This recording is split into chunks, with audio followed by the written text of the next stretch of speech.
हरिओम। सनातन podcast में आपका हार्दिक स्वागत है। हम अपनी रामचरितमानस श्रृंखला को आगे बढ़ाएंगे।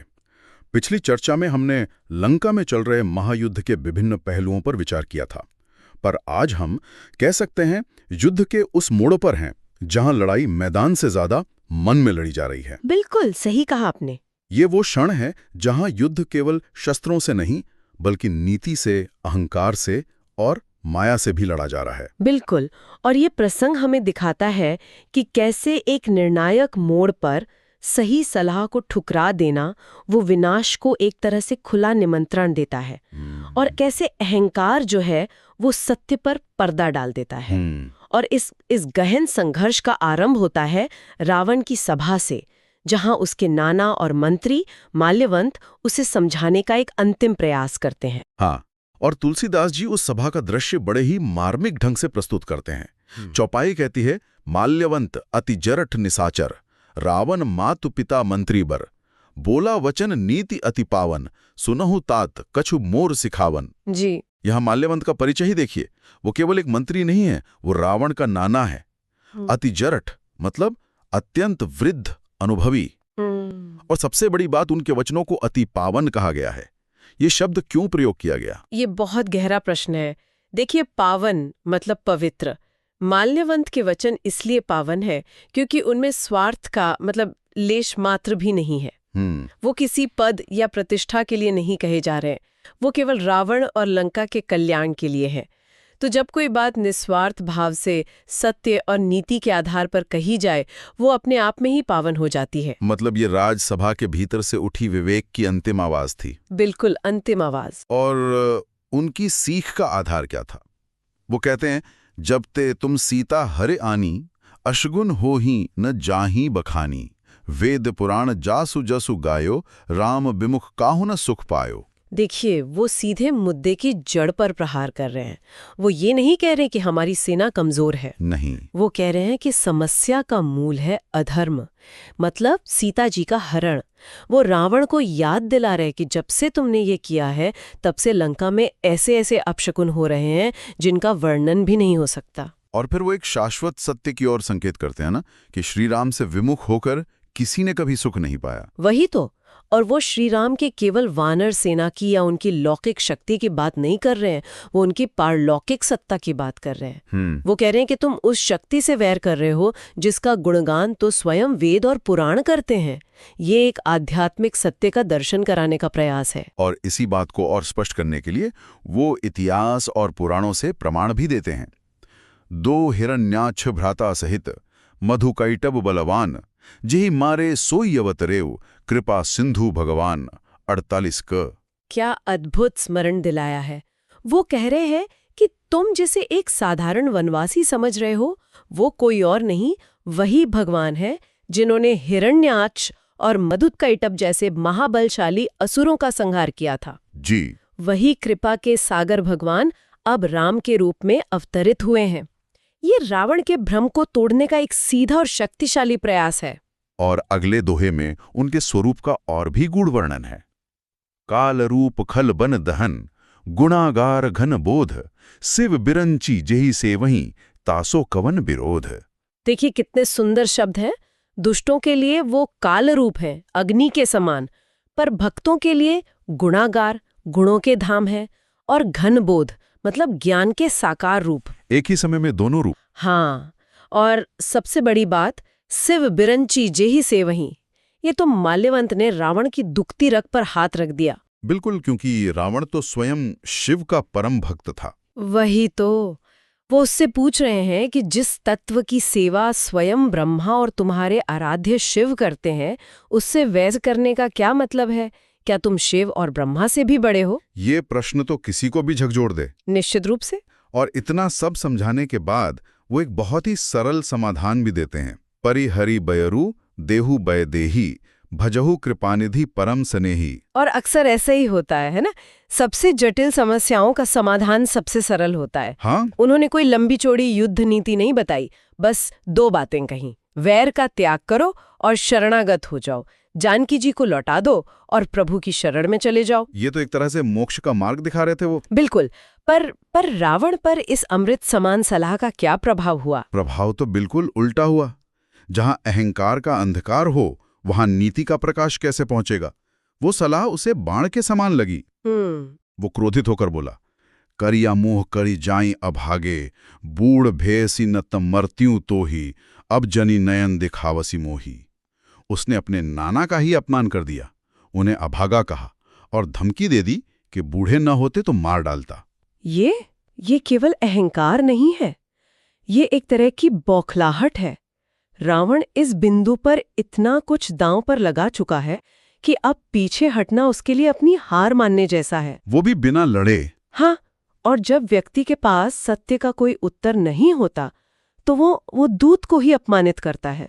ये तो उसकी हार की मानसिक स्वीकृति है। और इस पर उस वृद्ध माल्यवंत ने क्या किया? उन्होंने क्रोध नहीं किया। नहीं, एक ज्ञानी पुरुष अपमान से विचलित नहीं होता, वो स्थिति का विश्लेषण करता है। उन्होंने मन में अनुमान लगाया, तहीं अपने मन अस अनुमाना, बद्ध्यो चाहती एहि कृपा निधाना। वो समझ गए कि अब इसे कोई नहीं बचा सकता।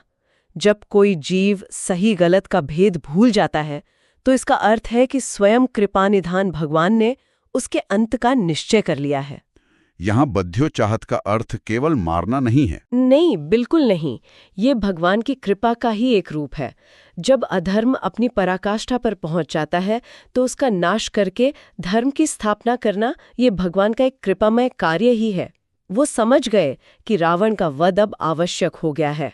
माल्यवंत के जाने के बाद सभा का माहौल ही बदल गया। हाँ, जैसे ही विवेक की आवाज कमरे से बाहर गई, अहंकार की आवाज ने उसकी जगह ले ली। और वो आवाज थी उसके अपने बेटे मेघनाद की।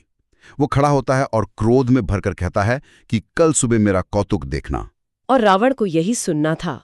उसने नीति की बात को ठुकरा दिया, पर अहंकार से भरी डींग को तुरंत अपना लिया, विनाश का मार्ग चुन लिया। बिल्कुल। सुबह होते ही युद्ध फिर से आरंभ हो जाता है, और इस बार का युद्ध पहले से भी अधिक भयानक है। वानर चारों द्वारों पर आक्रमण कर देते हैं। राक्षस किले के ऊपर से पर्वत और गोले बरसा रहे हैं। छंडो ढाहे महीधर शिखर, कोटिन बिभेद बिधि गोला, चले आघरात जिमी पबिपात, गर्जत जनो प्रलय के बादले। दूसरी तरफ वानर हैं जो प्रकृति की शक्ति का इस्तेमाल कर रहे हैं। और देखिए, उनके शरीर जर्जर हो गए हैं पर वो हिम्मत नहीं हार रहे। ये उनकी भक्ति की शक्ति है। बिल्कुल। तभी मेघनाद डंका बजाकर किले से उतरता है और सबको ललकारता है। कहाँ कोसलाधीश द्वौ भ्राता, कहाँ विभीषणु भ्राता भोही, आजू सबई हठ मारो ओही। देखिए, उसका सबसे अधिक क्रोध किस पर है? अपने चाचा विभीषण पर, जिन्हें वो भ्राताद्रोही कह रहा है। ये तो विडंबना है। बहुत बड़ी विडंबना है। जो अधर्म का साथ छोड़कर धर्म के पक्ष में आया है, उसे वो द्रोही कह रहा है। ये अधर्म की दृष्टि है जो धर्म को ही द्रोह समझती है। इसके बाद तो वो बाणों की ऐसी वर्षा करता है कि कोई उसके सामने टिक नहीं पाता। सबको घायल करके वो सिंहनाद करने लगता है। सेना को व्याकुल देखकर तब पवनसुत हनुमान जी काल के समान दौड़े और एक विशाल पर्वत उठाकर मेघनाद पर फेंक दिया। यहाँ मेघनाद की चतुराई देखिए। वो उस प्रहार से बचने के लिए आकाश में उड़ गया, पर उसका रथ, सारथी सब नष्ट हो गए। वो हनुमान जी की शक्ति को जानता था। उसे पता था कि उनसे सीधे भिड़ना मृत्यु को निमंत्रण देना है। इसलिए वो अपनी रणनीति बदलता है और सीधा प्रभु श्री राम के पास चला जाता है। और वहां जाकर जब उसके सारे अस्त्र शस्त्र प्रभु ने खेल खेल में ही काट दिए तो वो क्या करता है? देखे प्रताप मूढ़ खिसियाना, करे लाग माया विधि नाना। जब शस्त्रों से बात नहीं बनी तो वो मूर्ख अपनी माया दिखाने लगा। और यहाँ तुलसीदास जी एक बहुत ही सुंदर उपमा देते हैं। जिमी कोऊ करे गरुड़ से खेला, डर पावे गए स्वल्प सपेला। क्या बात है! जैसे कोई छोटा सा सांप का बच्चा पकड़कर गरुड़ को डराने का खेल करे। वही तो, ये उसकी अज्ञानता की पराकाष्ठा थी। वो अपनी तुच्छ माया उस परमेश्वर को दिखा रहा था जिनकी महामाया के वश में स्वयं शिव और ब्रह्मा भी हैं। वो ये समझ ही नहीं पाया कि वो जिससे खेल रहा है वो स्वयं मायापति है। बिल्कुल। और वो माया थी भी कैसी घृणित। वो आकाश से अंगारे, विष्ठा, पीप, रक्त, बाल, हड्डियां। ये शुद्ध रूप से मनोवैज्ञानिक युद्ध था। इसका मकसद शरीर से ज्यादा मन को तोड़ना था। हाँ। जब आप युद्ध भूमि में ऐसा दृश्य देखेंगे तो आपका लड़ने का मन ही नहीं करेगा। ये क्रूर युक्ति थी, भय और घृणा से शत्रु को पराजित करने की। तब प्रभु श्री राम ने क्या किया? कौतुक देखी राम मुसुकाने, एक बाण काटी सब माया, जिमि दिनकर हर तिमिर निकाया। वो मुस्कान ही सब कुछ कह देती है। प्रभु इस पूरे दृश्य को एक कौतुक की तरह देख रहे हैं। वो जानते हैं कि ये सब भ्रम है, सत्य नहीं। और फिर एक ही बाण से सारी माया को वैसे ही नष्ट कर दिया जैसे सूर्य अंधकार को नष्ट कर देता है। राम का एक बाण केवल एक शस्त्र नहीं है, वो ज्ञान का प्रतीक है जो अज्ञान रूपी अंधकार को एक क्षण में मिटा देता है। और उन्होंने केवल माया ही नहीं काटी, उसके बाद उन्होंने वानरों पर कृपा दृष्टि डाली। जी, ये बहुत महत्वपूर्ण है। उन्होंने केवल भय का कारण नहीं मिटाया, बल्कि उनके मन से भय को ही मिटा दिया। और उन्हें पहले से भी अधिक शक्तिशाली बना दिया। हाँ, वे इतने प्रबल हो गए कि रण में रोके नहीं रुकते थे। इस घटना के बाद अब युद्ध का सूत्र लक्ष्मण जी अपने हाथों में लेते हैं। हाँ, और उनका क्रोध वो साधारण क्रोध नहीं है। वो मेघनाद के अधर्म और उसकी कायरतापूर्ण माया के प्रति एक सात्विक रोष है, जो धर्म की स्थापना के लिए आवश्यक है। बिल्कुल। दूसरी ओर से रावण भी अपने बड़े बड़े योद्धा भेजता है और घमासान युद्ध छिड़ जाता है।